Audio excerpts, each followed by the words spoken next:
back up.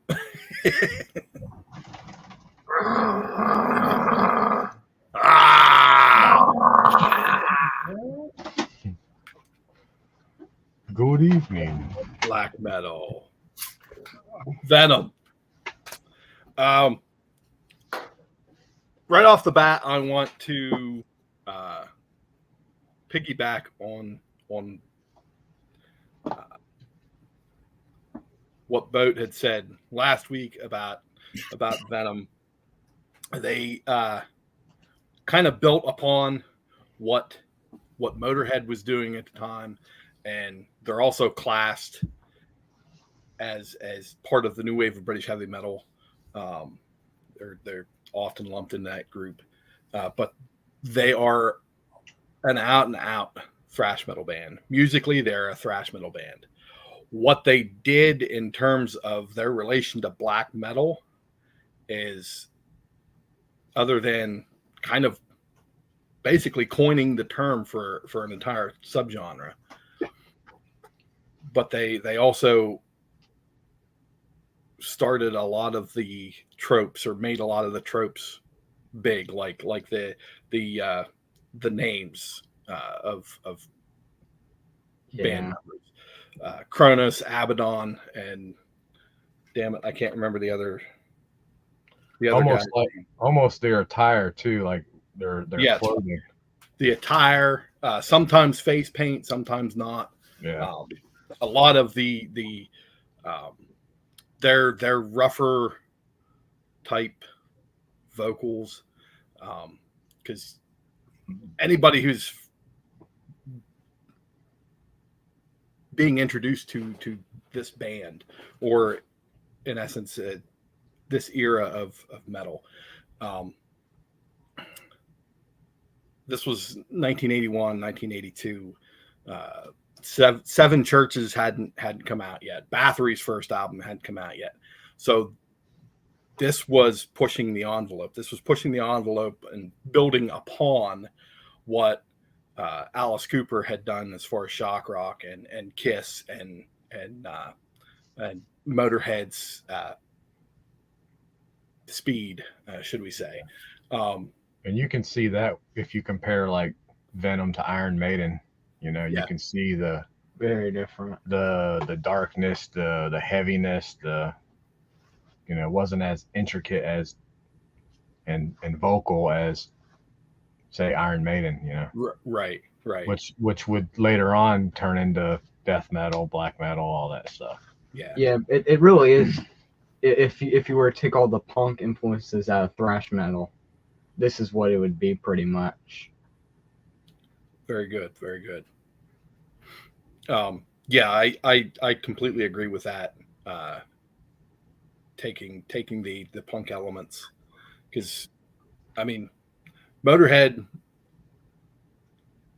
despite what Lemmy said, they were just a rock and roll band.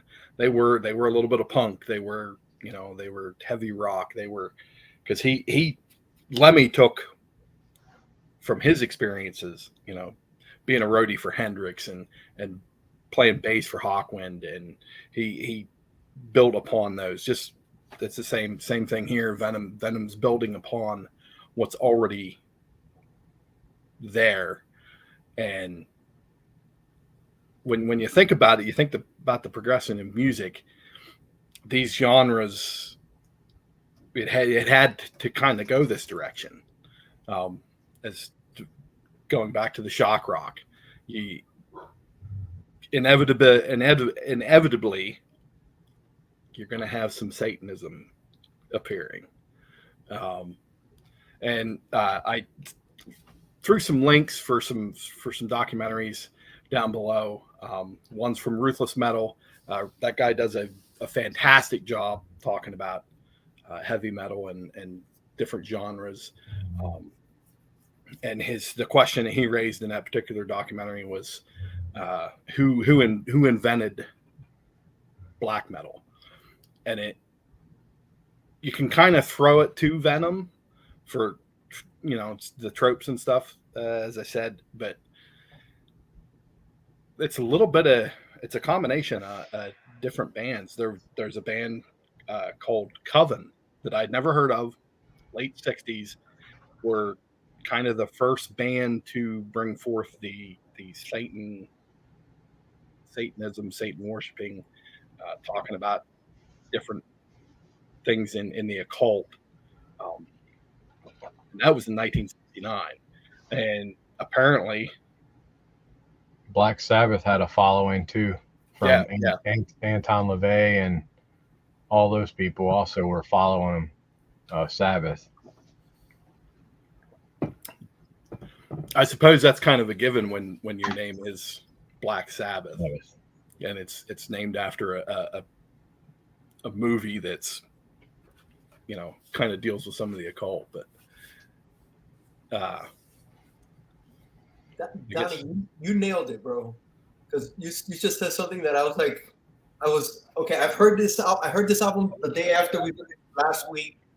I've heard it maybe 5 times. I've heard it twice today, and okay, you nailed it. Because I don't know about Coven. I don't know any of those bands. I know Black Sabbath, and it's like this is the natural progression, right? Yeah, it had to go this way. Yeah, you know, coming from Black Sabbath. So Black Sabbath was what, late 60s, all through the 70s. This is Motorhead. This is early 80s. You already had your Iron Maiden, and now you got this, right? It's like the natural progression. Okay, we dabbled in Satanism, we dabbled in this, you know. Now where you want it, we're gonna give it to you, bro. There's no punk. It's just it's just there, man.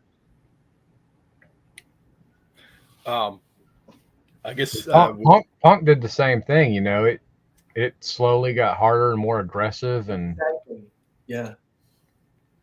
until the 90s, then it got. And then they got clipped. They got clipped. Became more mainstream. Yeah. Got a little sugar in the tank. Yeah, exactly. Sugar in the tank.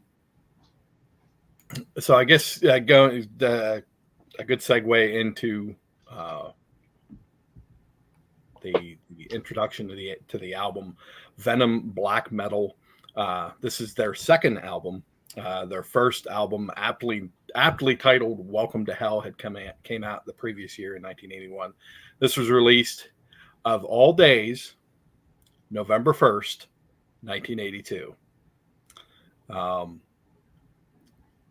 All Saints Day, the Day of the Dead, what have you. Now, was this the first album that Kronos sang on, or was he on their first album also? I'm thinking he was in the band, because they did have a lead singer. Okay, he just wasn't singing right until that singer left, and he moved. No, over. he did. He also did guitar, right? No, he started out. Well, I know, but he started out as guitar, and the original singer was the bass player / singer, and then when he left, yes, he took the bass role. If I'm not mistaken. Yes, because oh damn it, what the hell is his name? Tony Dolan. No, Tony Dolan replaced Kronos. What the hell is it?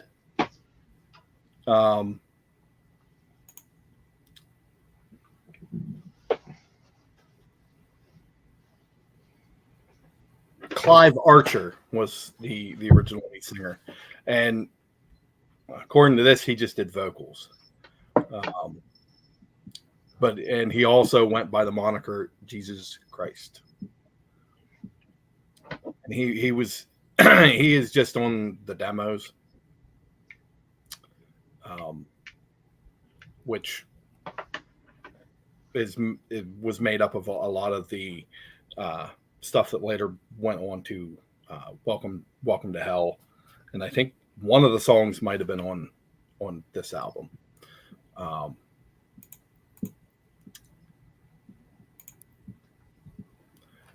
But it was recorded at Impulse Studios in Walsall, England,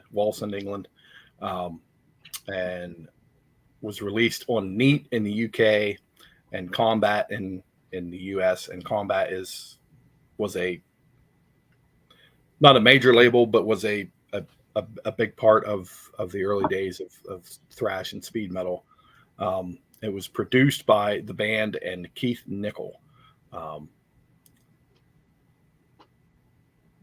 Now I couldn't find a whole lot on Keith Nickel, but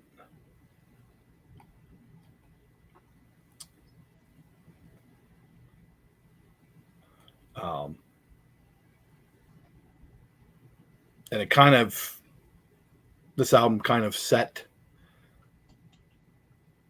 the stone, established a lot of the stigma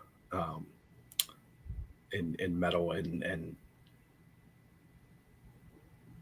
they had established themselves as pariahs in the metal world, because it was a different sound, different tone.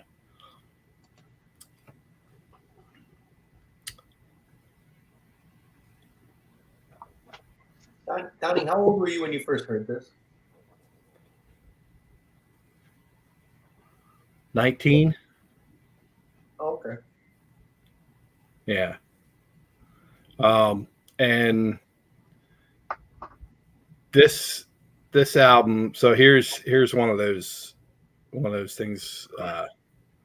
This album means a lot. It means quite a bit to me, because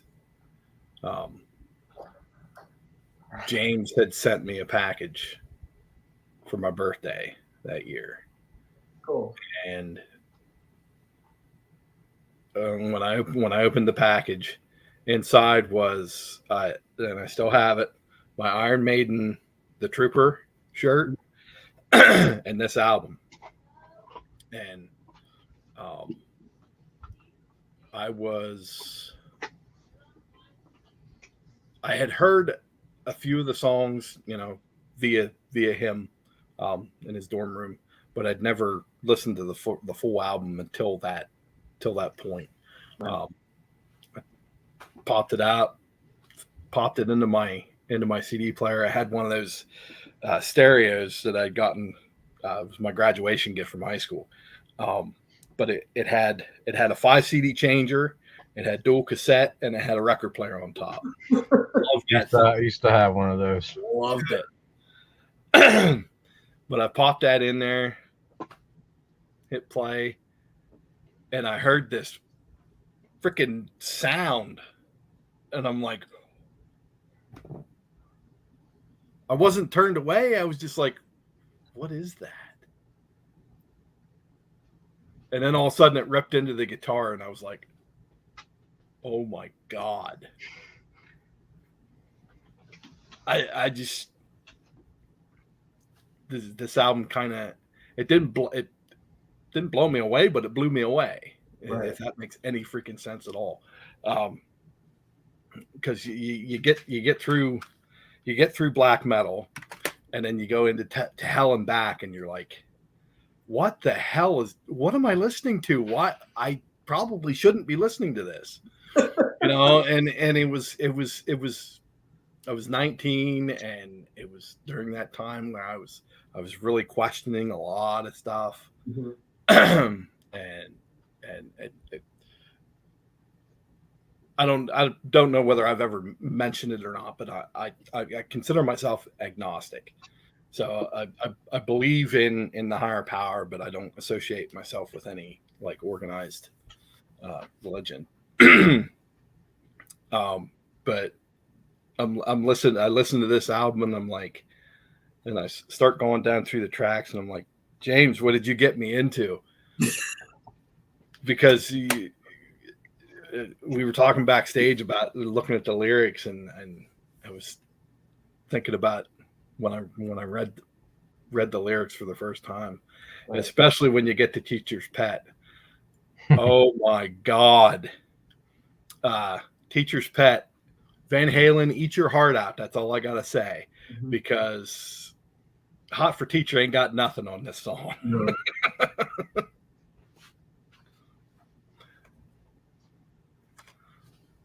but I called James after that, and I was like, dude, that fucking album, amazing. Nice. I kind of feel like what you just touched on. I was into Maiden, right? I had never heard this album, but I'm thinking, bro, Maiden, I was into Maiden a lot. And then it was like, if I would have heard this, I would have been, okay, that's going a little bit too much towards the dark side. You know? If I would have listened to it at that age, I would have been, okay, let me stick with Maiden, even though I see, you can't help but compare the two, right? It's almost impossible not to. But I think this will be like, okay, this is going a little bit past Maiden. This is a little darker, definitely. If I would have heard it at 12, so yeah, I could kind of see. I would have had that. Should I be listening to this feelings at 13, 14, 12? So I'm right there with you, man. Same here. Well, for me, I used to listen to stuff like this when I was younger, like the dark, evil, satanic stuff, and I can't get into it anymore. I've kind of changed my ways. If that makes sense. And, I mean, the darkest stuff I listen to now would be like the Misfits and Dancing. You know, even that's pushing some boundaries with Danzig stuff, but yeah, that's pretty much where I stand on this album. Like it's definitely not for your average person, your listener.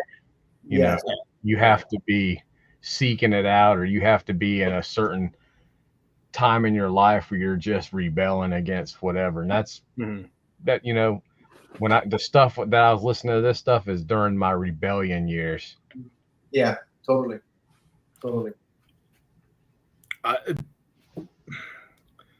As far as for me listening to this stuff like this, it was about exposure and being exposed to all this different type of music and different bands that I probably could have been exposed if I was in a different environment when I was a little younger, like, you know, junior high, you know, high school age. But it was all this stuff that James had, you know, like Danzig and Venom, and then you get into Cannibal Corpse and 6 Feet Under, stuff like that. And I just kind of I ate it up. I fed on it like a sponge. You know, I did too. Just absorbed it because out of not necessity, but just wanting to find that niche that I was interested in. Yeah. Because prior to that, you know, I had some of the early Black Sabbath albums, loved them, but I was mostly into the Grateful Dead. Okay. Wow. You know, and when James and I first met, we got to talking about music and stuff, and he wanted to know, you know, what type of stuff I was into, you know, and at the time, being a quote unquote deadhead, I wasn't a fan of Pink Floyd in tandem. You know? And he addressed that. He says, I can't believe you don't like Pink Floyd. I said, I guess I just never listened to him. But he started talking about other music, and I said, I kind of like some of that stuff that you guys listen to, you know, that Danzig and some of that harder stuff that I hadn't been exposed to, and I guess it was just like I said, not a necessity, just wanting to listen to everything I could get my hands on. Right. And I did. If you've seen my freaking CD collection, know what happened.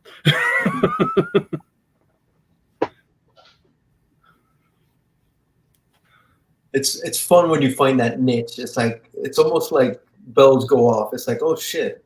Yeah.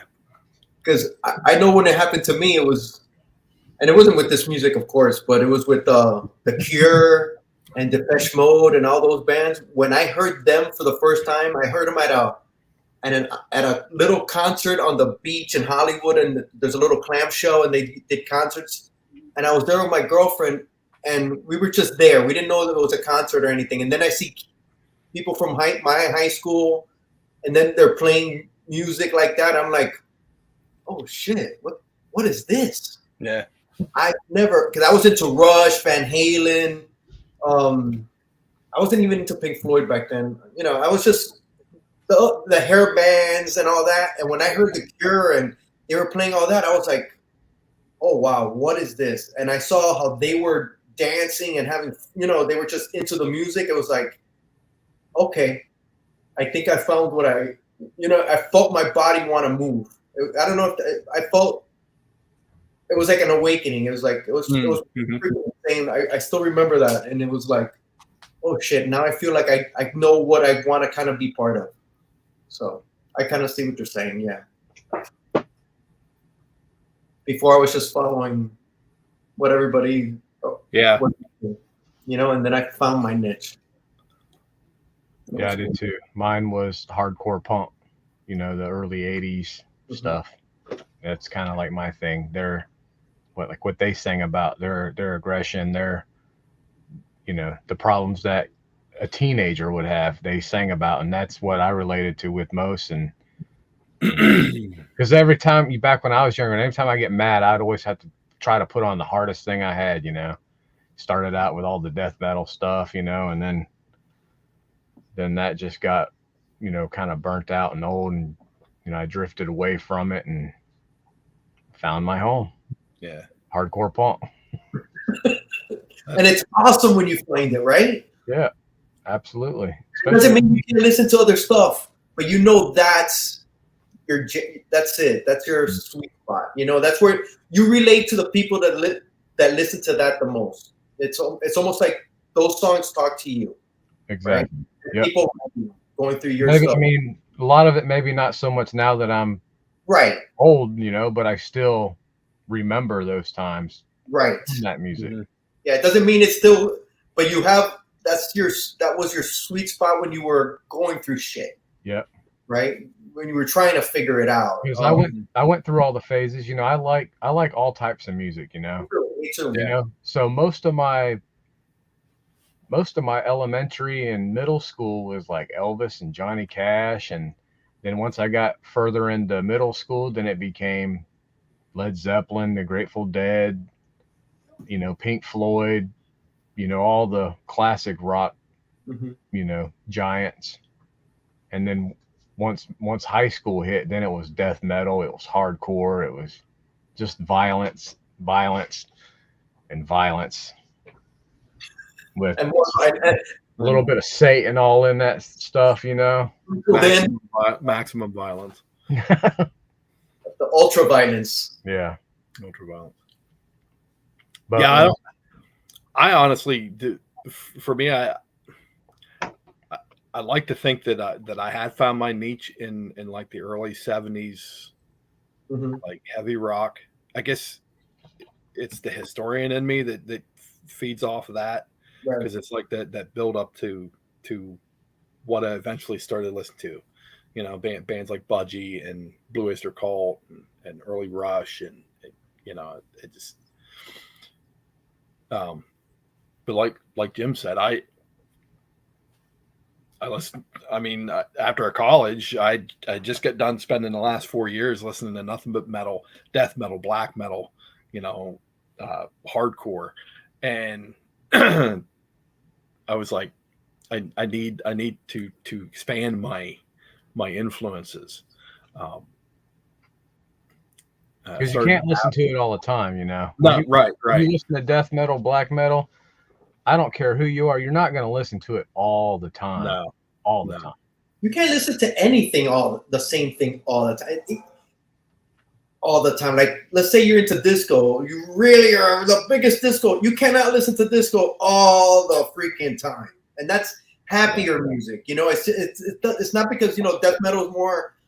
Yeah, people listen to music to their mood, their emotions, you know. Yeah, that's the way I've always been. Yeah. And that's how I am, you know. I mean, I think that's just human nature. You know, and there would have been times in my day where I would have definitely loved listening to this album. And not saying I didn't. I like this album big time. But it's the satanic stuff I just can't do anymore. I went through that phase and I got out of it and I just can't go back. And you never heard this album before? Never. You had, right? Little Boat, you had, right? Like a year ago, maybe. Okay. Because I was going through, I just go on YouTube and see what other people liked and research them, and that's how I found out a lot of like thrash metal bands. Like I'd watch like a thrash metal documentary or something, and just see all the names they brought up and write a list of albums that they mentioned and just kind of go through that. The modern version of reading the thank you list in your CD or album. Yeah. Because that's how I found a lot of bands that way too, or magazines, you know, metal magazines. Hit Parader. Yep. Yeah. Two bands that brought other bands to my attention. One was Metallica's Garage Inc. Mm-hmm. That's how I got introduced to Budgie. And some of the other new wave of British heavy metal. The other one was 6 Feet Under, because they did that Graveyard Classics, and they had a few on there that were like. That's how I got introduced to the fact that the Scorpions had more than Rock You Like a Hurricane. Mm. Yeah, and it wasn't just more; it was better than Rock You Like a Hurricane.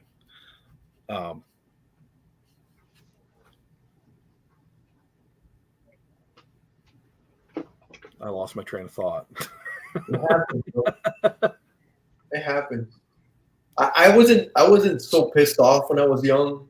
I liked the cool, you know, Iron Maiden, and I thought Motley Crue. I thought they were cool, you know, with all that, you know, especially the first what Shout at the Devil. Oh, that's so fucking cool, and the video. I wasn't pissed, but then I was more of a hopeless romantic. Beat myself up, kind of woe is me kind of guy when I was younger, and I was going more into the depression, and I would just beat myself up. Oh, I said the wrong thing. I'm not this. I'm not, you know, always constantly beating myself up, and that's why I went into The Cure, Depeche Mode, all those, you know, that. So when I found that music, the Smiths, oh my God, bro, that's, you know. It's not death metal, but it's slit your throat. You suck, you know. It's early emo. You're beating yourself up. So that's what because it's like, oh my God, they're singing exactly what I feel. Oh my God, you know. I understand. I on the other hand, I was violent. You were violent, yeah. I was angry. Yeah, you were pissed. I was pissed at myself, and I would just beat myself up. You wanted to beat everybody else up. Yeah. My childhood wasn't the best, you know. And that's what happens, bro. You want to freaking beat everybody up, and you want to hit. It's just the way everybody grows up different, man. It's just That's the beauty of music. It's the beauty of music. You find your niche, and honestly, bro, it's where you end up. That's just part of the journey. You know, you're finding yourself. Absolutely. It's what makes you, dude. I even tell myself now, I don't beat myself up, bro. It's minuscule now because I'm aware of it now. I wasn't aware of it back then, and now it's like, dude, just relax, just chill. That doesn't mean shit. What you said, what you didn't say, stop. Before, bro, it was like anxiety up the wazoo. Now, dude, it's like I let it go so much better, bro. But when you're young, let's hear some Smiths over and over. It's just what it is. Yeah, I wasn't. I guess I listened to the different types of music just because I liked what I was hearing. Yeah. It wasn't violence, or it wasn't depression, or anything like that. It was just, oh, I like that. London Suede, yeah, I'll have some of that. Yeah. You didn't personalize it as much. Right.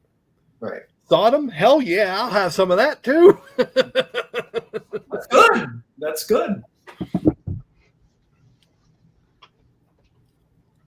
So can I say? I've been dying to say this. Do it. Bro, I really like this album. Okay. I listen to it on my computer while I work in the mornings here from home, and I listen to it. Then I listen to it again a couple of times, but on my headphones. So you mentioned something in the chat. Hey, put this song on, and then turn it up. So what I did right before this, about an hour or two ago, I like playing the Wii. It's just like when I was like, you know what, I go bowl, then I play the golf, and then I play the basketball, right? And I go, you know what, let's put it on this album. I gotta listen to it one more time before we do the show. And I put it up loud. And I was like, oh shit, this is just really good loud. This is really freaking good loud. And then there's this one song, and and this is the first time this has happened to me. It's the best song on the album, and it's the worst song on the album. It is. Is that possible? It's possible, bro. Because the solo is fucking great. When it hits the solo, like, and dude, what song is it? It's is it Buried Alive? Which one that starts off low and then you turn it up? Buried Alive. Buried Alive. The guitar solo hits. It's freaking awesome, bro. I love it. I love the beginning. I love the whole song. I love the beginning of that song. It's badass. When it's slow, you hear the intro of the burying, and then once that music comes in, and it's that, I don't know, it's just a nice deep growl, and it's slow and just, it's badass for sure. It builds up, but when it hits that guitar, the guitar solo is probably my favorite part of this whole album. Is that solo, right? I'm pretty sure it's that one, right at the beginning. Now, while I was listening to it loud, bro, I got some big ass This Is Spinal Tap vibes, bro. I want to say something real quick. There was a story back in the mid 80s, probably like late 85. Black Flag went on a tour with Venom, and they played a show. And Henry Rollins described them as seeing Spinal Tap. That's exactly how he described seeing them. Yeah, he said that they were a joke, and I don't know. He made fun of them and stuff. Because like their drummer had one of their techs holding a box fan on them to keep them cool and clean, and they had all these fancy techs and doing this, doing that, and okay, all right. Now I feel a lot better because I'm not the first one to get the vibes. Yeah, all right. Henry said he really enjoyed watching them. Now, I'm not. I don't want to take anything away from them. I just got This Is Spinal Tap vibes, and it took something away from it. It just, my mind went into that. I don't know if it was the lyrics. I don't know what it was, but it was like definite. Because then I went back after I listened to it. I go, when did this album came out in 82? When did Spinal Tap came out? 84. They heard this. It was an influence on that movie. And I'm not saying that in a derogatory way. I love the album, but you could definitely see it. As far as, and I didn't even know anything about Rollins saying that. Okay, I didn't look it up. It was just like I was playing my Wii. I think I was playing golf, and I stopped, and I'm like, yeah, I guess Kronos and Rollins, they don't really see eye to eye still. Okay, because of that. I guess I'm pretty sure you can actually. I'm pretty sure it shows on, not like a recording. Because Kronos said Rollins was just an idiot because he's not a real musician and all that type of stuff. I can see it. I would have got pissed off too. But it's still freaking fabulous. It's still my favorite song on the album. That's a good song. Yeah, they have like an audio recording of it on YouTube. The show they played with Venom. Okay. I saw that they toured. I read that they. We kind of got away. I read that they toured with Metallica. Yes. That was pretty freaking badass. As Metallica was playing, they saw Metallica with one of their shirts in concert, and then they reached out to Metallica to open to them when they came here. I thought that was badass.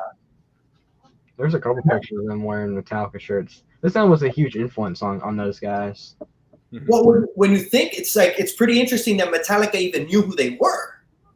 They knew who the Misfits were. I'm and sorry? They were nobodies. They knew who the Misfits were, and they were nobodies. They were nobodies, right? And they didn't have the internet. They didn't have radio play. And Metallica knew about them. I think that says a lot, at that early stage. Well, a lot of that has to do with Lars and all the tape trading and all that stuff. And he was huge into the new wave of British heavy metal. I mean, that's why they covered bands, like what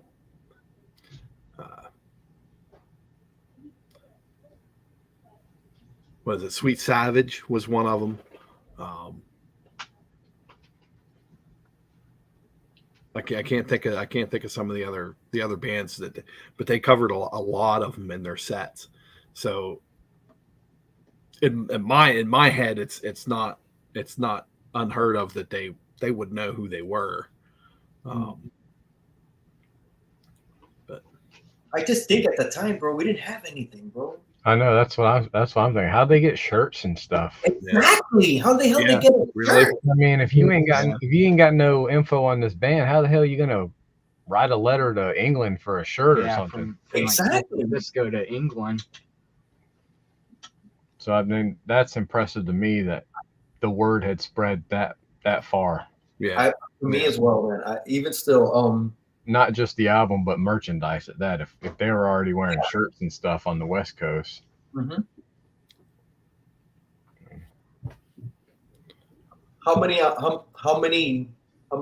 did this album do in sales? The sales figures I found were weird, and they didn't make sense. You gotta figure this album still sells, right? Oh yeah. Yeah, it's a platinum album. It's at least 5 million copies. Dude, you can see the musicianship. The songs have structure. They're not just just eating. You could see it. Like we heard one album, and I don't mean to. There was one album that we heard. What was the album with the girls singing? I mean the band. Distillers. Yeah. I couldn't get into that because it felt like there was no in that one was hard for me. These Venom, you could see the structure more. It's like, dude, the solos are freaking. The drums are really freaking good, bro. Mm-hmm. It's the musicianship, I guess, is what I'm saying, is in the songwriting. Yeah, I enjoyed the album also. But at the same time, you can hear the rawness of it. So they didn't have the money, and they were trying to record stuff on their own, their own sound effects and stuff like that. I thought was pretty cool, and hearing how they did some of the sounds with the chainsaw and the shovel, and the lettuce or cabbage or whatever they used. Dude, that's badass, bro. Yeah. That's stuff you do when you got nothing else to do. I'm gonna create this. Miking up a cardboard box and then throwing metal on it. Yeah, and burying it. It's crazy. I thought that was pretty cool to hear that side of the story of the recording. I like this. But you can hear the rawness of it, and like what we read, it's like they had some stuff already planned out, like in 79 or 80 or whatever, but they just didn't have, I don't know if it was the technology or the skill or the money or whatever it might have been to get out and express what they have envisioned, or to put it on tape, basically. Yeah. How many albums did they have? They're still going, aren't they? Really? Yes. Wow. I think they're on Kronos is the only original. They've had a bunch of lineups. I watched the video earlier today, and it's like they ping pong back and forth with different singers. And then they created a Venom Inc. It's crazy though, because I feel like no one knows that they kept making albums after this one. Like they just disappeared.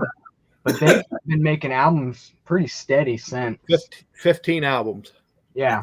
Has anyone heard those other albums? I watched dude. He talked about like an underrated metal album list, and I think he talked about their third album. That's one. That's the one. This one's their second, so it'll be. What's the one with the lightning on it? Do you know which one I'm talking about? Calm Before the Storm. I think so. I think he talked. I'm just asking because I want to know where their music evolved, how it's evolved over time. I haven't heard anything past their sixth album, Primeval. And it had changed at that time, or it had a different sound because Kronos was no longer in the band. The bass player, lead singer was a fellow by the name of Tony Dolan, and I believe he's in Venom Inc. with Mantis, but I'm not positive. Yeah, I believe you're right. But at War with Satan, the third album is a very good album.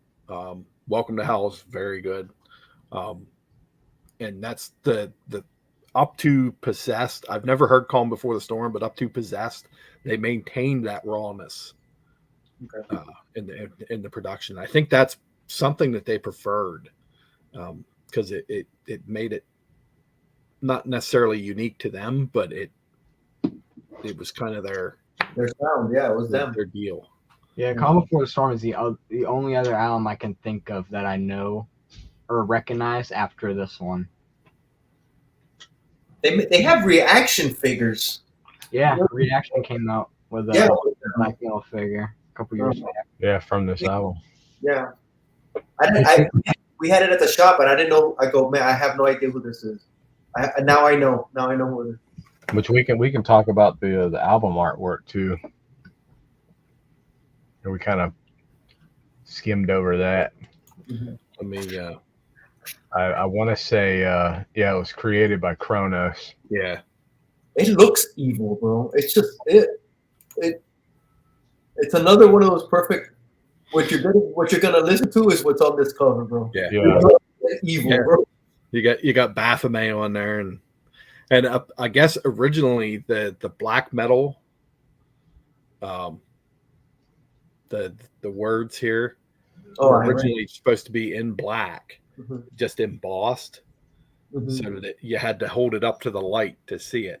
Get that shine, for the shine. That's pretty cool. Very. What's the word I'm looking for? Subliminal kind of stuff. Yeah, subliminal. But if you look really close on the right horn, there's an inverted cross, and then of course there's the pentagram, and on the left horn there's the 666. So I mean, you hit it right in the head, bro. It what's on this album is what you're going to listen to. What you're going to hear, bro. It's going to be black. It's going to be satanic. And it's going to be hard. Yeah, it screams evil. And I got a kick out of the back cover. I've never seen the back cover before. Even the font on the black metal is that British font. The back cover, the pentagram, has the pentagram, and it's like the Venom fan club almost. Is that still like a thing they can mail to? I'm not sure. Not. 41 years ago.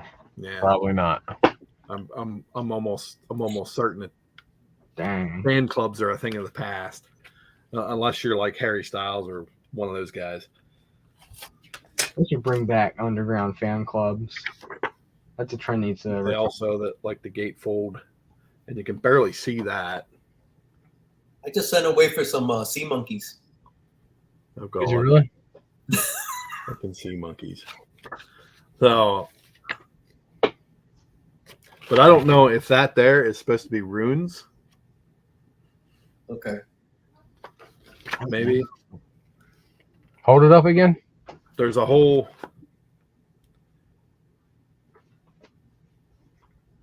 Might need to look at it in the mirror. Looks like it's something written backwards. Red rum. Me? Red rum. Yeah. Red I rum. didn't think of that. I'm afraid. I'm scared. Hold me. Anyway, the liner notes, and it was true with Welcome to Hell and At War with Satan. Possessed, I'm not sure, but it was like a continuing story across at least those 3 albums. But I've never seen the liner notes for Possessed. And I think it was something that they tried to continue with Primeval, but Primeval wasn't as successful as the first batch albums. What's your guys' favorite songs? Well, for me, I have 2 that I really like. Black Metal, the opening song is just.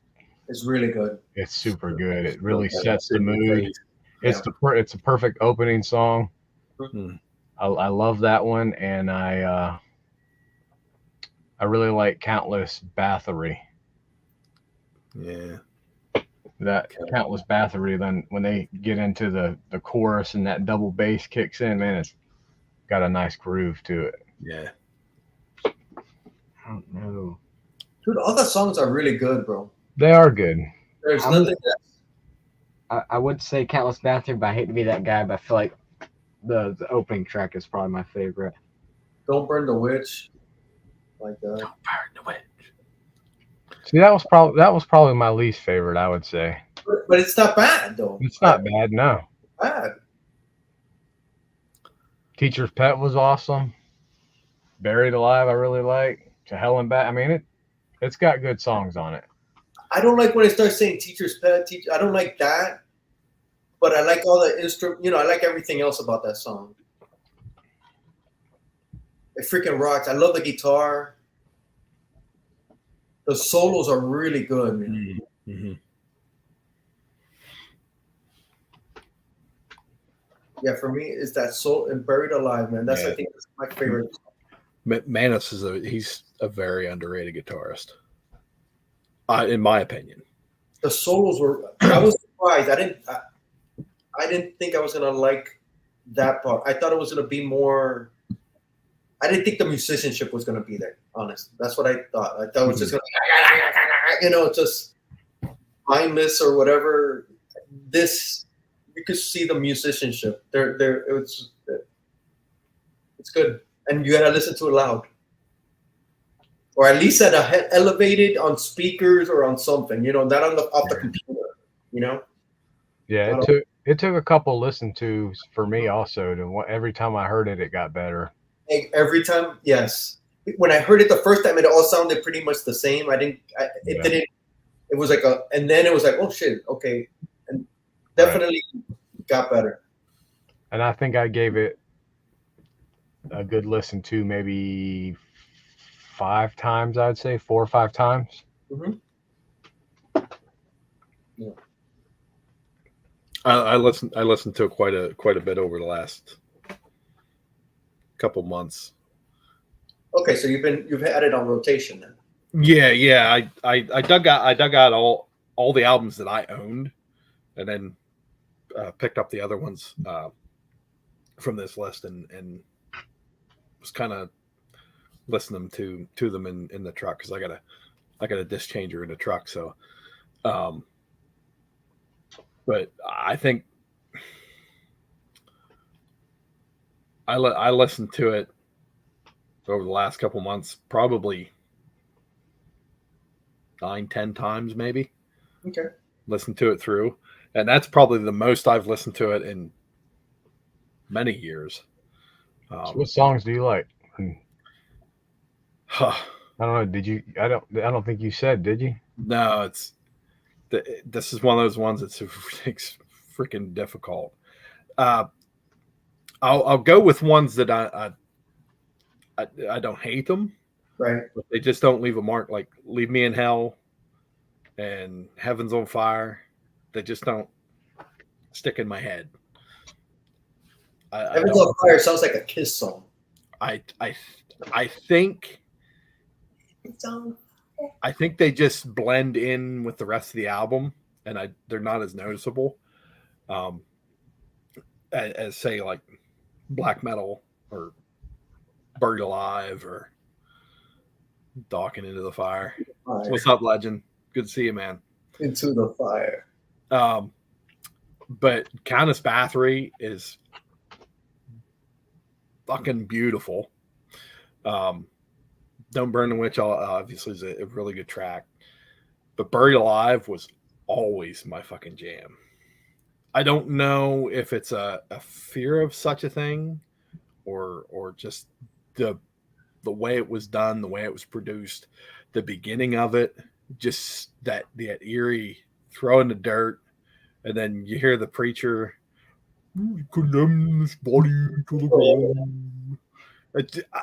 And then it breaks into the slow drudge, and Kronos just starts singing. And every time I listen to it, every time I belt out like I'm Kronos singing the freaking song, because I fucking love this song. It's so good. But obviously, black metal is just such a good song. There's a song that I had on a compilation, Death is the Beginning, Volume 3. Disc 1, I can't remember the song, what it is, the name, but when I heard that, Buried Alive, it reminded me of one of the... Yeah. I can't remember the damn song. I think the song was called The Abyss or something like that. So good. I liked it. I want to address about just speaking of some of the songs about the documentary. I don't know if you guys watched it. How they talked about Bathory, and Bathory had they released their first album 2 years after this.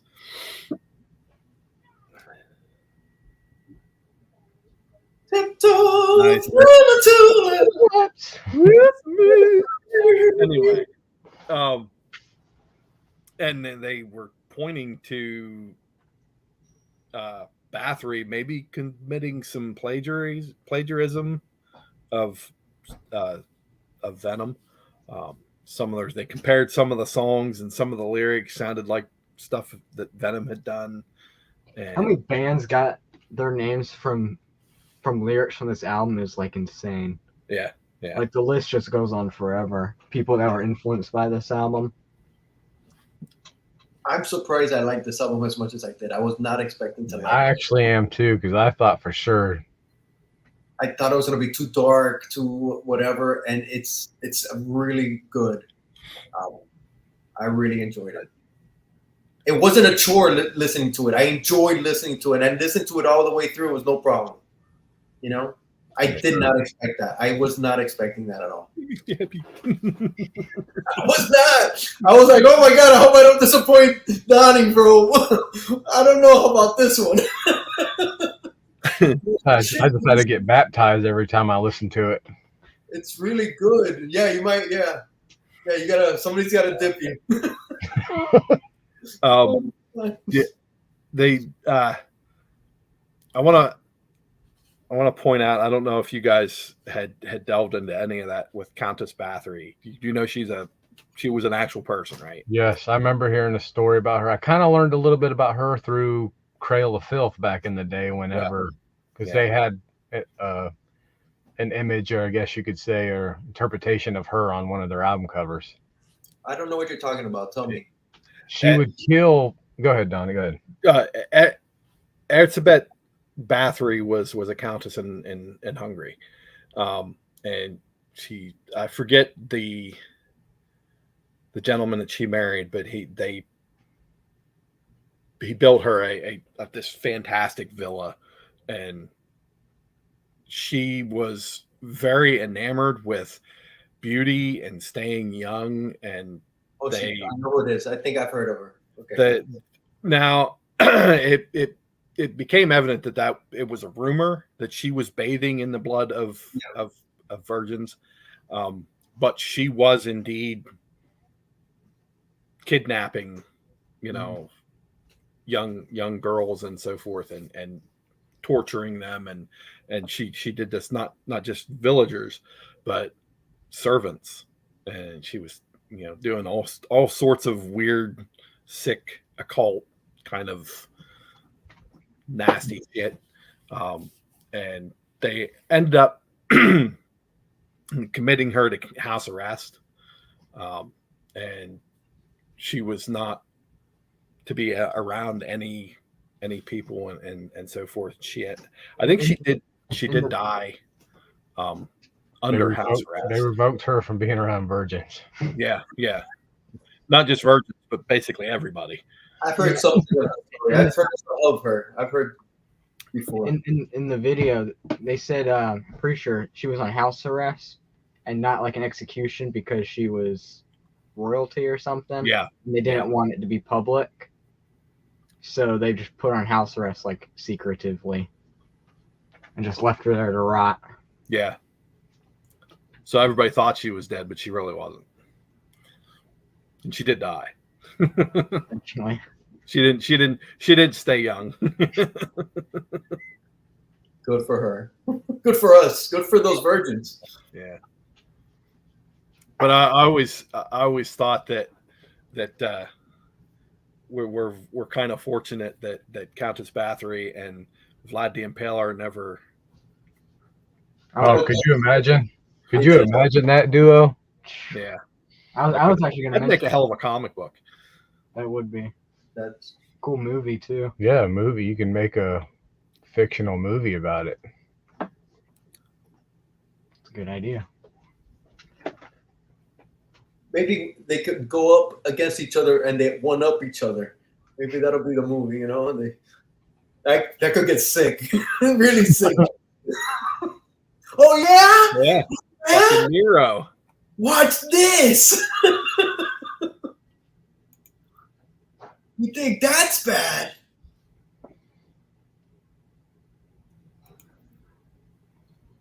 Awesome album, dude. I loved it. I think that's the best surprise when you're not expecting to really like something, and then it's like, oh shit. I think that's the best. For sure.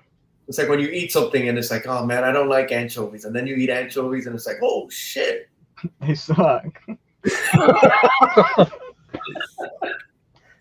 Anchovies. I was right. What is it? Limburger and onions.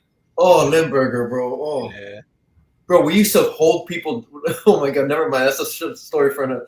We used to hold. I remember I was not part of this at public. For another day, continue to tell the story. This kid, and I'm not kidding, bro. I didn't do this, but I know the people that did it. I was there, obviously.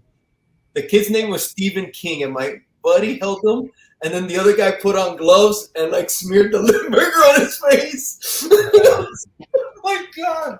If you don't know how bad that is, go do it yourself, bro. What do they call that? The Hialeah Bathory. I know the people that were involved. I was just a witness, and no, I should have stopped it, but I couldn't. It was too good. I guess that's bullying, right? I guess that's bullying. Bullied Stephen King. Yeah. The kid's name was Stephen King, man. Have you seen? I think it's like a Super Bowl commercial. It's like this dude, and he's named Michael Jordan. And everyone thinks he's Michael Jordan. That's exactly how it reads. Yeah. Can I get it? Yeah, I like a room for Michael Jordan, and they look up. Oh. Okay. All right. I think I'm not saying anything else. Let's go to the wheel. Let's go to the wheel. Wheel. Come on, present. How many are left? 2. Oh wow. Oh yeah, it's Blue Oyster and the B-52s.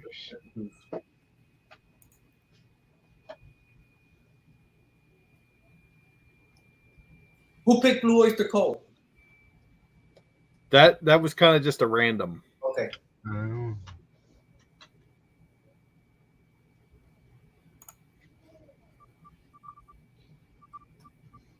50-50 shot. Blue Oyster Cult. Oh God. Okay. I want to know who called it. I remember somebody saying that B-52s is going to be the last one. Maybe Was that you? Oh, That was it was Boat? Yeah. Have you guys ever heard that album? Nope. Okay, Can't don't. wait. So don't. This is the one I'm most excited about, believe it or not. Which one?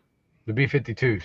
Well, we're not doing it's Blue Oyster Cult, right? I know, but Yeah, I'm Blue Oyster Cult. out of all the ones we've done, this is the one I've been like patiently waiting for. Don't listen to it until the week we're listening to Oh, it. I won't. And I got a feeling you're gonna be happily surprised. I might be wrong, but you might be surprised with that one. Yeah. So it's Blue Oyster Cult. That's the name. It's the self-titled. The first album, yeah. Okay. And I Never heard it. hang on a minute. Where the hell is it? Oh, It's right here. next to the cowbell.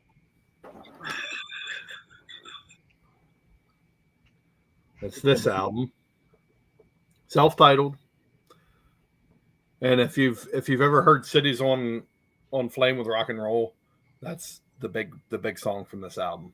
Okay, so we're not gonna get Godzilla or any of those songs. No, that was much later. Okay. It was also, what else was on? I was thinking one of these songs Metallica covered. Was it "Workshop of Telescopes"? I can't remember. But so yeah, not next week, the week after. So 2 weeks from today. When did this album come out? This one came out in 1972. Okay, that's an older one. Oh wow. I didn't know they were. Well, yeah, I didn't know they were around that long. This is the oldest album we've done. So in this season, feels like it. It might be. I think all the other ones have been pretty recent. So. I think so. Most of them have been older or been newer. Yeah, it might be the oldest. Yeah, I think you're right. Oh. Did you just say most of them have been manure? Manure. I was choking. Most of them have been manure, except for Venom. That album was good. Well, the critics might have called it shit, but we'll call it manure on this show. Good. Manure. I liked it. I enjoyed it. Thumbs up. Two thumbs up. I'm still on Team Jesus though. You could see where this album influenced so many people.